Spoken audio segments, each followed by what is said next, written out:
And after landing CAC Games gold in the men's discus throw with 63.39 meters and bronze in the men's 110 kilogram weightlifting, Wright says his hard work is paying off. According to Wright, doing the two disciplines have helped him to improve in areas where he was usually weak. Every year I've gotten better, and since getting better in weightlifting, my throwing has gotten more consistent.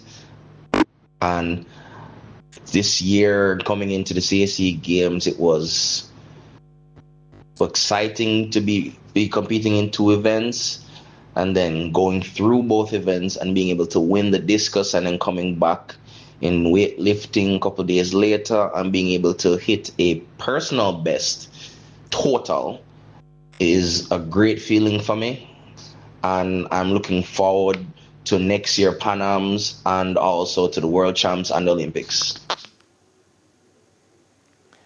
Now, President of the Jamaica Olympic Association, Christopher Samuda, says Wright is a very serious customer with a drive for excellence and a quest to create history.